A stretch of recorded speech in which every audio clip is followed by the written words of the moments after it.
Oke, baik. Di sini saya menjelaskan tentang pengantar administrasi perkantoran. Nah, di mana di sini saya menjelaskan tentang pelajaran kelas 10 SMK fase A. Di mana di sini saya menjelaskan tentang pengantar administrasi perkantoran, tentang apa itu pengertiannya, terus juga tujuan, terus ruang lingkup, terus juga di sini ada fungsi, ada prinsip dan lain-lain.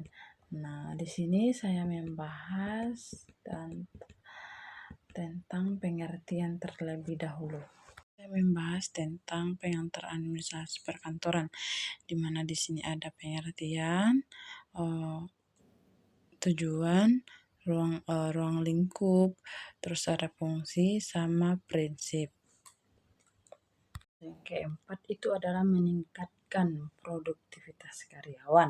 Nah, administrasi perkantoran yang tertata baik membantu karyawan bekerja lebih efektif karena memiliki sistem karyawan yang jelas, alat yang mendukung, dan produktivitas. Contohnya, jika suatu perusahaan menggunakan teknologi seperti Google Drive atau Microsoft Teams, karyawan bisa berkolaborasi dengan mudah tanpa harus repot mencari file atau bertanya suatu sama lain. Nah, contohnya selanjutnya di sini dibahas tentang ruang lingkup. Nah, di sini ruang lingkup administrasi perkantoran ini di mana administrasi perkantoran memiliki cakupan luas yang mencakup berbagai aspek dalam pekerjaan kantor. Nah, berikut adalah beberapa ruang lingkup. Nah, yang pertama itu pengolahan surat dan dokumen. Nah, yang pertama di mana pengolahan surat dan dokumen mengatur surat masuk dan surat keluar, misalnya surat izin, kontrak kerja, ataupun laporan. Nah, yang kedua ini adalah mengarsipkan dokumen, penting agar mudah ditemukan. Yang ketiga ini menggunakan teknologi untuk menyimpan dokumen secara digital.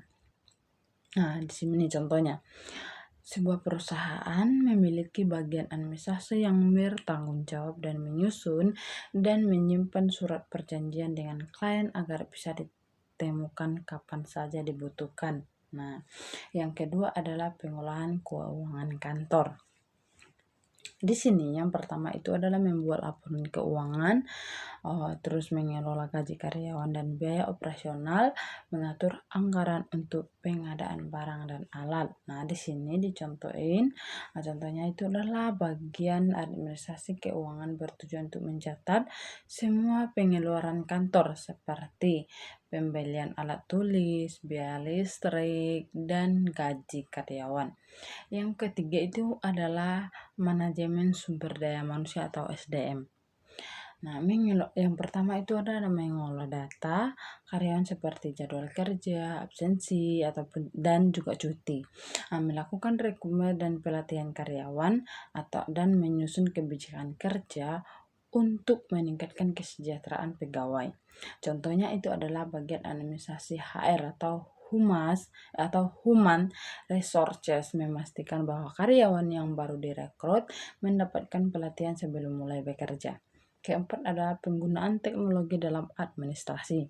Nah, menggunakan komputer, software, dan internet untuk memudahkan pekerjaan kantor. Dan yang kedua, mengelola database perusahaan menggunakan aplikasi seperti Microsoft Office, Google Workspace, dan aplikasi manajemen proyek. Contohnya, sebuah kantor menggunakan Google Drive untuk menyimpan semua dokumen secara online sehingga bisa diakses oleh karyawan kapan saja.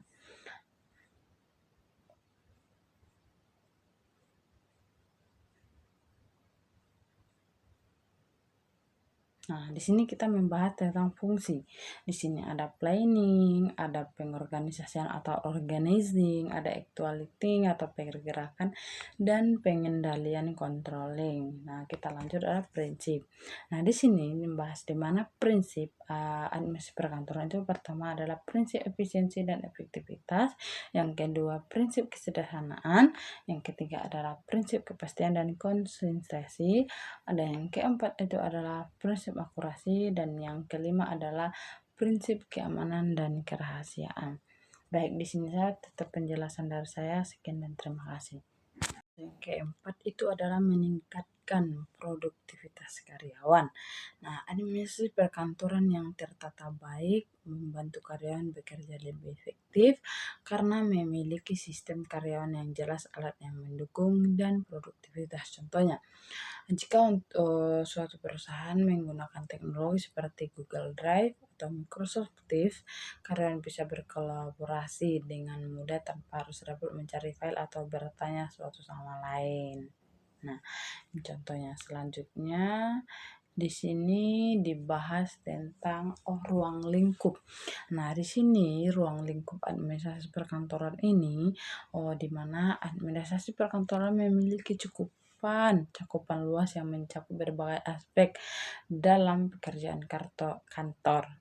Nah, berikut adalah beberapa ruang lingkup. Nah, yang pertama itu pengolahan surat dan dokumen. Nah, yang pertama di mana pengolahan surat dan dokumen mengatur surat masuk dan surat keluar, misalnya surat izin, kontrak kerja, ataupun laporan. Nah, yang kedua ini adalah mengarsipkan dokumen, penting agar mudah ditemukan. Yang ketiga ini menggunakan teknologi untuk menyimpan dokumen secara digital. Nah, di sini contohnya.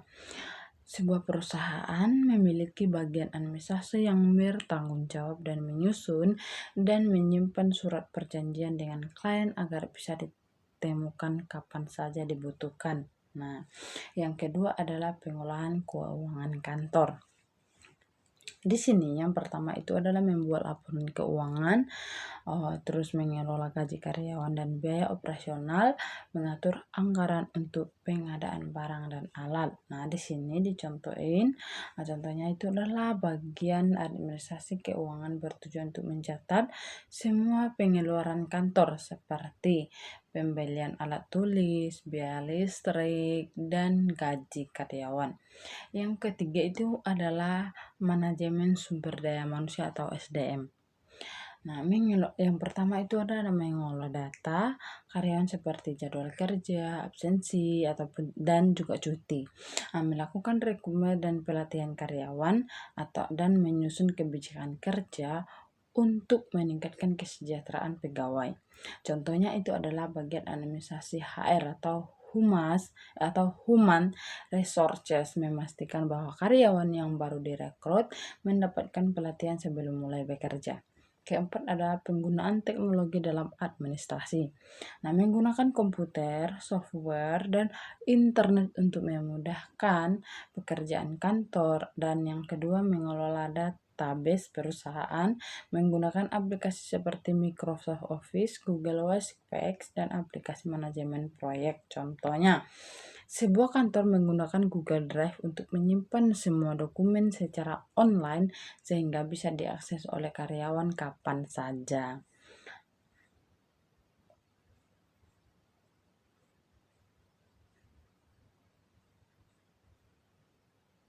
Nah, di sini kita membahas tentang fungsi. Di sini ada planning, ada pengorganisasian atau organizing, ada actuating atau pergerakan, dan pengendalian controlling. Nah, kita lanjut ada prinsip. Nah, di sini membahas di mana prinsip administrasi perkantoran itu pertama adalah prinsip efisiensi dan efektivitas, yang kedua prinsip kesederhanaan, yang ketiga adalah prinsip kepastian dan konsistensi, ada yang keempat itu adalah prinsip akurasi dan yang kelima adalah prinsip keamanan dan kerahasiaan. Baik, di sini saya tetap penjelasan dari saya. Sekian dan terima kasih. Nah, yang pertama itu adalah pengertian. Nah, di sini dijelaskan bahwasannya pengertian administrasi perkantoran itu adalah serangkaian kegiatan perencanaan, pengorganisasian, pengarahan, dan pengendalian pengerjaan kantor yang bertujuan untuk meningkatkan efisiensi dan efektivitas kerja dalam suatu organisasi atau perusahaan. Nah, di sini mungkin ada yang bertanya, oh, administrasi itu seperti apa sih? Nah, kerjanya itu di mana? Nah, terus juga perkantoran itu kerjanya apa? Cuma bahas dokumen. Nah, di sini ya mungkin banyak yang nanya, oh, administrasi itu bisa bekerja di kantor, bisa bekerja di sekolah juga, bisa di rumah sakit. Nah, di sini administrasi itu banyak kali cabangnya, bahwasanya pekerjaan administrasi dengan jurusan, terutama jurusan administrasi perkantoran, itu banyak sekali peluang untuk kerjaannya. Nah, di sini karena memang pelajaran kita di pendidikan di administrasi perkantoran ini, pengantar administrasi perkantoran ini sangat banyak teori, maka dari itu kita membahasnya yang simpel-simpel saja. Nah, di sini kita lanjut, yaitu ada juga itu pengertian administrasi perkantoran itu menurut George Erteri, para ahli. Nah, di sini menurut George Erteri itu di mana administrasi perkantoran itu sendiri adalah proses yang mencakup perencanaan, pengorganisasian, pelaksanaan, dan pengawasan pekerjaan kantor untuk mencapai tujuan yang ditetapkan. Nah, di sini sebelum kita masuk ke dalam tujuan administrasi perkantoran, banyak sekali di mana yang namanya administrasi perkantoran pasti kerjanya di kantor. Nah, dengan jurusan, kalau yang saya jurusan sendiri itu adalah pendidikan administrasi perkantoran, itu bisa jadi guru, bisa jadi karyawan di kantor, bisa jadi CEO juga ya. Nah, di sini dari menurut Georgeter ini di mana pengertian administrasi perkantoran yang dijelaskan. Nah, di mana ini ada proses perencanaan. Nah, di mana dari semua atau apapun yang kita lakukan, misal kita membangun bisnis, itu pasti ada rencananya. Misal kayak ada perencanaan untuk modalnya gimana, terus nanti rugi atau untungnya gimana. Jadi kita harus memikirkan hal itu. Kita lanjut dengan misal contohnya, bayangkan di sebuah perusahaan besar, jika tidak ada sistem yang mengatur surat-surat atau pengarsipan dokumen, nah atau jadwal kerja karyawan. Nah, kalau misal di kantor itu tidak ada, itu berlaku pasti terjadi yang namanya kekacauan. Nah, di mana administrasi perkantoran ini hadir untuk memastikan semua berjalan dengan baik. Nah, kita lanjut lagi di bagian tujuan. Nah, di mana tujuan administrasi perkantoran ini, yang pertama di sini tuh meningkatkan efisiensi dan efektivitas kerja. Ada yang tahu? Pasti efisiensi itu gimana, efektivitas itu gimana. Nah, di mana di sini dijelaskan bahwasannya administrasi yang baik memastikan bahwa pekerjaan di kantor dapat dilakukan dengan cepat, rapi, dan tanpa banyak kesalahan. Contohnya, ada seorang sekretaris yang memiliki sistem pengarsipan yang teratur. Nah, akan lebih mudah menemukan dokumen yang penting dibandingkan jika dokumen itu disimpan secara acak. Nah, pasti kalau misal di kantor pasti ada namanya dokumen yang yang tidak digunakan. Nah, terus juga ada yang penting harus tempatnya itu disimpan, ya itu namanya dokumen pengarsipan. Nah, kalau misal tempatnya itu tidak aman ataupun tidak ada, itu pasti dokumen-dokumen yang disimpan itu pastinya akan, kalau kita akan cari pasti bakalan nggak ketemu ya, misalkan paling kemungkinan. Nah, yang kedua itu adalah mendukung pengambilan keputusan. Nah, di sini dijelaskan bahwasannya administrasi perkantoran membantu menyediakan data dan informasi yang akurat sehingga pemimpin bisa mengambil keputusan dengan baik. Nah, contohnya seorang manajer ingin mengetahui bahwa laporan keuangan bulan lalu, jika administrasi kantor berjalan dengan baik, pasti laporan tersebut diperoleh dengan cepat dan akurat. Nah, di sini di mana mengambil keputusan yang baik. Nah, di sini seperti contoh yang dicontohkan tadi. Kalau misal yang administrasi kantor tidak bekerja dengan baik, pasti akan ada kekacauan di dalamnya. Misal, laporan yang seperti contohnya tadi, pasti laporannya tidak cepat, apalagi udah tidak cepat, terus pasti laporannya nggak, yang pastinya tidak akurat. Yang ketiga ini di sana adalah menjaga keteraturan dan ketertiban kantor. Nah, di mana administrasi yang baik pasti memastikan bahwa setiap tugas memiliki prosedur yang jelas sehingga pekerjaan kantor berjalan dengan baik. Contoh, di dalam sebuah kantor ada sistem yang mengatur, siapa yang boleh mengakses dokumen tertentu, bagaimana surat-surat itu dilakukan, dan bagaimana jadwal rapat disusun. Nah, ini biasanya yang kerja adalah sekretaris kantor. Bisa jadwal rapat, terus jadwal dinas. Nah, kalau yang ini yang surat-surat menyurat ini pasti. Nah, di sini dicontohin bahwasannya menjaga peraturan dan ketertiban kantor ini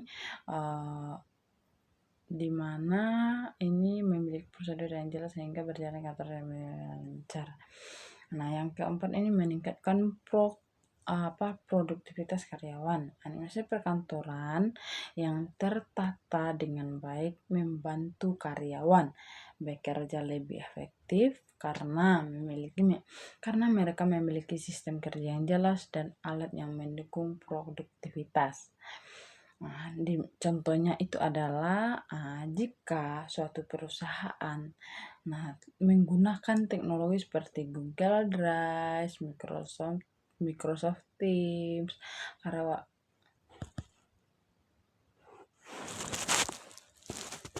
yang keempat itu adalah meningkatkan produktivitas karyawan. Nah, administrasi perkantoran yang tertata baik membantu karyawan bekerja lebih efektif karena memiliki sistem karyawan yang jelas, alat yang mendukung, dan produktivitas. Contohnya, jika suatu perusahaan menggunakan teknologi seperti Google Drive atau Microsoft Teams, karyawan bisa berkolaborasi dengan mudah tanpa harus repot mencari file atau bertanya suatu sama lain. Nah, contohnya selanjutnya di sini dibahas tentang ruang lingkup. Nah, di sini ruang lingkup administrasi perkantoran ini di mana administrasi perkantoran memiliki cakupan luas yang mencakup berbagai aspek dalam pekerjaan kantor. Nah, berikut adalah beberapa ruang lingkup. Nah, yang pertama itu pengolahan surat dan dokumen. Nah, yang pertama di mana pengolahan surat dan dokumen mengatur surat masuk dan surat keluar, misalnya surat izin, kontrak kerja ataupun laporan. Nah, yang kedua ini adalah mengarsipkan dokumen, penting agar mudah ditemukan. Yang ketiga ini menggunakan teknologi untuk menyimpan dokumen secara digital. Nah, di sini contohnya. Sebuah perusahaan memiliki bagian administrasi yang bertanggung jawab dan menyusun dan menyimpan surat perjanjian dengan klien agar bisa ditemukan kapan saja dibutuhkan. Nah, yang kedua adalah pengolahan keuangan kantor. Di sini yang pertama itu adalah membuat laporan keuangan, terus mengelola gaji karyawan dan biaya operasional, mengatur anggaran untuk pengadaan barang dan alat. Nah, di sini dicontohin, contohnya itu adalah bagian administrasi keuangan bertujuan untuk mencatat semua pengeluaran kantor seperti pembelian alat tulis, biaya listrik, dan gaji karyawan. Yang ketiga itu adalah manajemen sumber daya manusia atau SDM. Nah, yang pertama itu adalah mengolah data karyawan seperti jadwal kerja, absensi, ataupun dan juga cuti. Nah, melakukan rekrutmen dan pelatihan karyawan dan menyusun kebijakan kerja untuk meningkatkan kesejahteraan pegawai. Contohnya itu adalah bagian administrasi HR atau Human Resources, memastikan bahwa karyawan yang baru direkrut mendapatkan pelatihan sebelum mulai bekerja. Keempat adalah penggunaan teknologi dalam administrasi. Nah, menggunakan komputer, software, dan internet untuk memudahkan pekerjaan kantor. Dan yang kedua, mengelola database perusahaan menggunakan aplikasi seperti Microsoft Office, Google Workspace, dan aplikasi manajemen proyek. Contohnya, sebuah kantor menggunakan Google Drive untuk menyimpan semua dokumen secara online sehingga bisa diakses oleh karyawan kapan saja.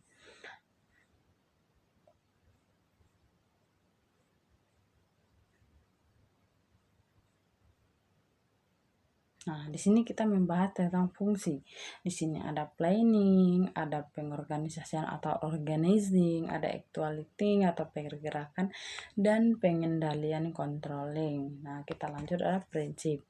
Nah, di sini membahas di mana prinsip administrasi perkantoran itu pertama adalah prinsip efisiensi dan efektivitas, yang kedua prinsip kesederhanaan, yang ketiga adalah prinsip kepastian dan konsistensi, ada yang keempat itu adalah prinsip akurasi, dan yang kelima adalah prinsip keamanan dan kerahasiaan. Baik, di sini saya tetap penjelasan dari saya. Sekian dan terima kasih.